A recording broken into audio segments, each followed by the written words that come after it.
22 divided by 2 is 11, plus 1, so we have 12. That's why we did not elect a Senate President, because we'll be violating a law. Ang pag-compute ng majority is 50% plus 1. Sa mga tweed, ang kalahati ay 12 plus 1, 13. 13. Yung rules ng Senado ay kailangan natin puntahan para malaman natin kung consistent siya dun sa sinasabi ng saligang Saligang batas. batas, Sabi niya, the officers of the Senate shall be elected by the majority vote of all its members. Mapa saligang batas, mapa sa tuntunin ng Senado, nire-require ay sa pamamagitan ng majority of all its members. Ayun. Lahat ng ginawa nilang aksyon, lahat ng ginawa nilang pagdidesisyon, kung ano man yon, walang basihan sa saligang batas, walang basihan sa Constitution.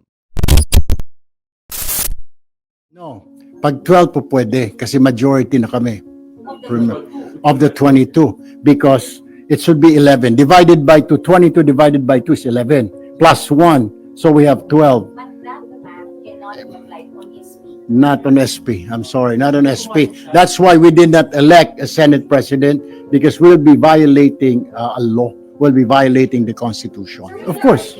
Yes. Because the new majority, there's 12 of us. There's 12 of us. And then, another thing. Did you hear Senator Cheese abstained? Hindi naman ah. Punta natin na Senado, 24 ang members. Walang pagtatalo ron. Yes po. Tama. So, ang majority ng 24, ang pag-compute ng majority is 50% plus 1. Yes po. Sa mga tweed, ang kalahati ay 12 plus 1, 13. 13. Oho. Palagay ko doon ay hindi pagsisimulan ng debate yun eh. Oh, kahit bata maliit po, alam Oh, yun, Sen. malinaw Opo. na malinaw. Opo, oho. Ngayon, puntahan natin naman yung rules ng ating Senado. Okay. Yung rules ng Senado ay kailangan natin puntahan para malaman natin kung consistent siya doon sa sinasabi ng saligang Masaligang batas. batas, oho. Oh. Nasa Rule 2 naman ito, Section 1 dyan. Ano? Opo. Senate rules na po yan, ha? Senate rules na to. Yes po.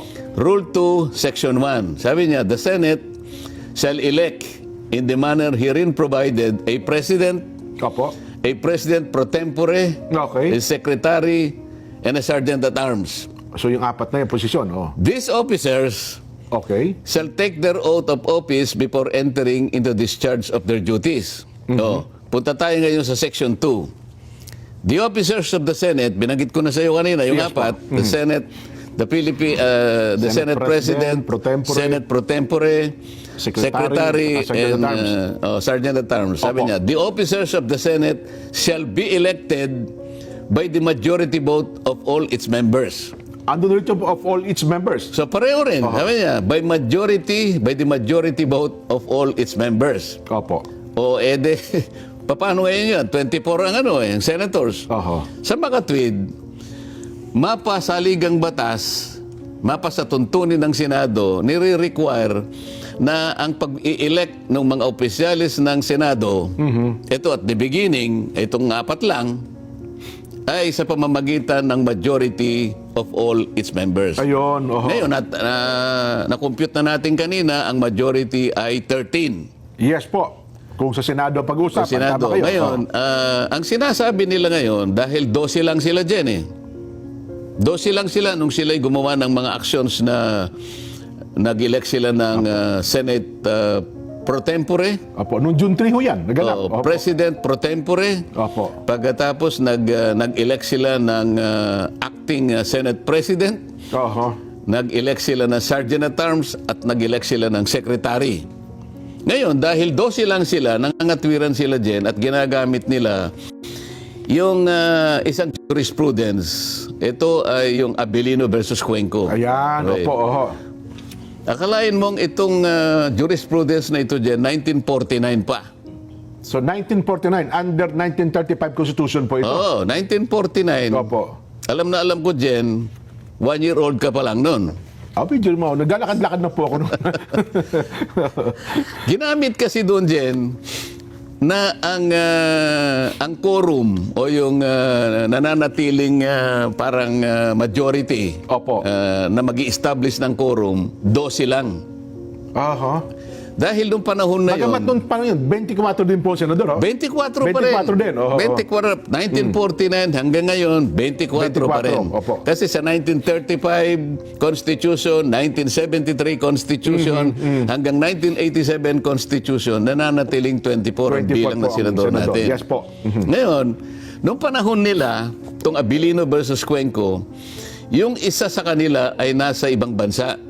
Aha. Kaya, ang total na bilang na pagkukunan mo ng majority ay 23 lang. Opo. Sa mga twins, sa 23, ang magiging quorum mo dyan ay ilan? 12. 12, pwede na. Opo, Kasi oo. 23 divided by 2, alam mo na, Opo. di ba? Oho. Sa mga twin, tama lang dahil sinabi ng Korte Suprema na tama yung ginawa nila dahil yung isa sa kanila ay wala sa jurisdiction ng Pilipinas. Oho. Okay? Opo. Ngayon, hindi nila ngayon, ginagamit nila ngayon yon. Oo. Sabi namin, mali yon. So, bukod doon, may ginamit din sila na isang session na noon ay pinangunahan ni Senator Drilon. Opo. Noong panahon naman na sila ay nakapag-establish ng quorum na 12, 2015 ata yun, Sen, ano? 2015 yata 2015, yun. opo, oo. Pero nasa record, 4 naman na senador ang nasa ibang bansa. Aha. Sa mga okay. twin, Oh. 24 minus 4, Jen, Opo. ilan yon? 20. O, ano yung majority o ano yung quorum Oho. ng 20? 11. 11. Eh may 12, di lalong maganda. Sobra, opo. Oh. Anong ibig sabihin nun? Ginamit ni Franklin Drilon yung jurisprudence ng Abilino Cuenco. Ah. Yun ang kauna-unahang application nung kaso ng Abilino versus Cuenco. Oho. 2015, 1914. Kabisado niya yun dahil abogado siya. Yes po. Di ba? Tama naman yun dahil ang doktrina na establish kapag ka ang isang senador ay wala sa Pilipinas, Ayun. Oho. siya ay outside the coercive jurisdiction of the Senate. Ayun pala. Maalala mo, sa rules ng Senate yan, para lang magkaroon ng quorum, pwedeng pa-aresto yung senador Oho. para lang magka-quorum. Opo. Kaya coercive yun Pag inaresto ka, coercive yun Coercive, yes. Oho. Halimbawa, kung talagang pinipilit mo lang na talaga na ayaw Magkaroon talaga ng quorum. mo dumaloy, nandun ka naman. Oho. Pwede kang arestuhin ng Sergeant at Arms sa pamagitan ng order ng Senate President para lang magkaroon ng quorum. Nasa rules namin yun Okay. Oho. Oho. Ngayon, kung 4 yung wala sa Pilipinas, paano gagawin mo? Oh, kung nasa abroad eh. Di ba? Opo. O, walang coercive power ang Senate para iharap sila nung panahon na yon. Oho. So, panahon ni Franklin Drilon, 4 yung absent. Pwede ba nating ipasinag yun para makita natin? Sige nga po. Direct, baka may pasinag natin. Ayan, makikita mo yung roll call dyan. Ano? Opo. Sige, paano nyo para makita natin yung mga... 2015. Sa bandang ibaba niyan, makikita natin. Merong minota kasi dyan With 12 senators present, the chair declared the presence of quorum. Yan. Oo, ayan. Senators Angara, Binay, De La Rosa, Drilon, Ontiveros, Marcos, Pangilinan, Pimentel, etc. Okay. Next. Senator De Lima was unable to attend the session as she was under detention. Anong year ba yan? Ano bang year yan? 2015 po ba yan? Hindi, tingnan natin kung anong date. Baka hindi yan. Mamaya na natin i-discuss yan. Ang okay. gusto kong maipakita, yung una, kasi iba yung pinadala niya. Yan, yung isa muna, yung nauna. 2 yung binigay ko sa iyo Oho.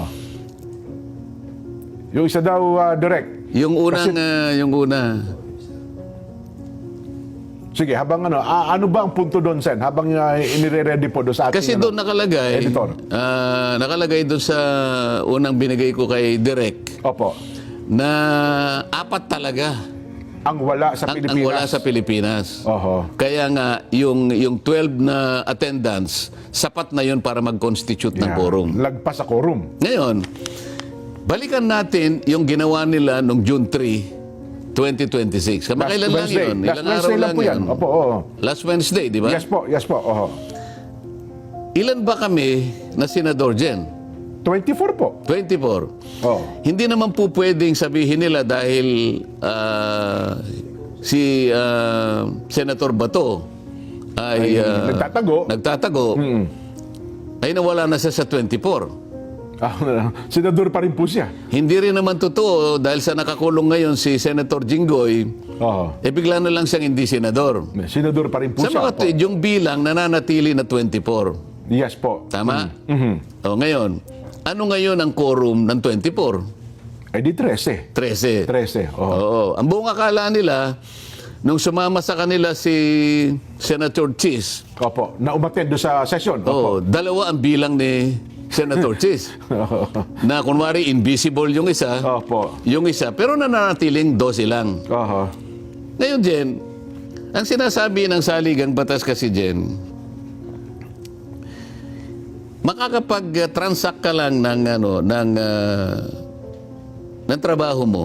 Opo. Bilang senador. The Senate can transact business or do business Okay. kung majority.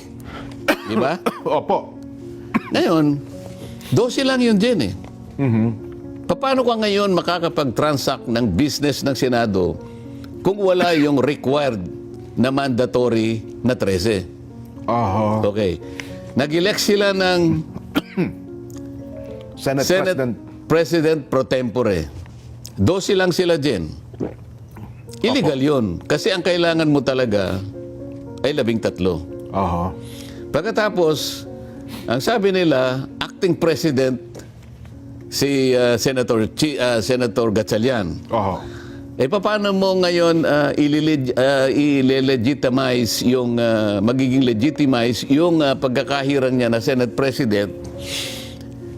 Unang-una, para ikaw para mapalitan mong Senate President, valid yung ginawa niyong aksyon. Oho. Ibig sabihin, 13 sila. Opo.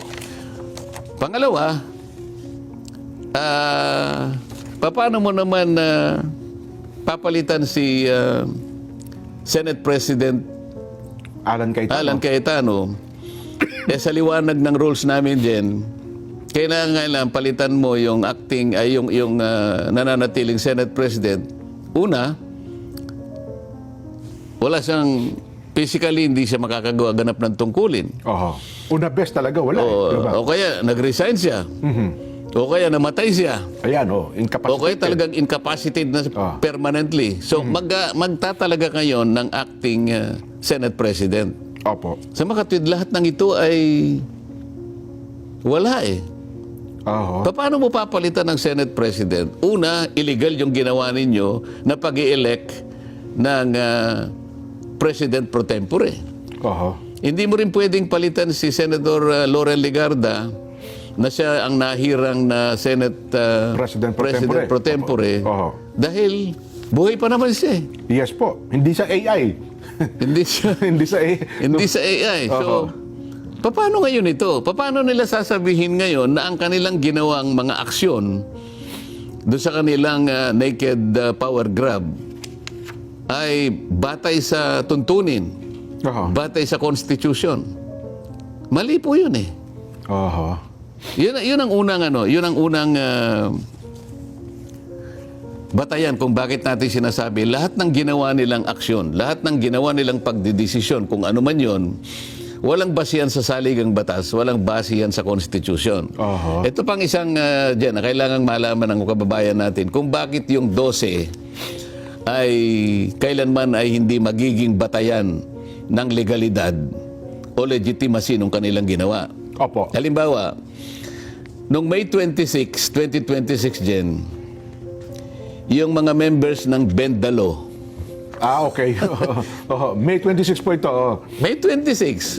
Kaya tinawag ko na members ng Bendalo dahil palagi nilang binabaluktot ang mga batas eh. Oho. Ang saligang batas, kanina diniscuss natin, 13 kanya ang majority. 13 ang quorum. Opo. Tama? Sa tuntunin namin, 13 pa rin. Opo. Pati sa pag-i-elect ng mga opisyalis ng Senado.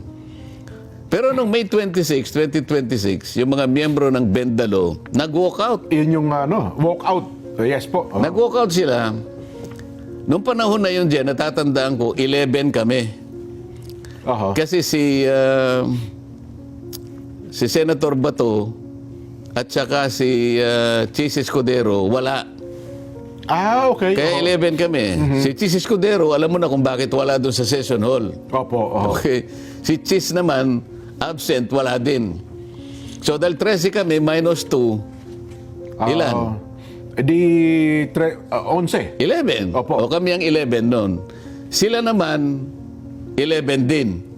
Yung nag-walk out. Oo, 11. Ngayon, dahil pinopropose ko na i-amend namin yung aming Senate rules, Opo.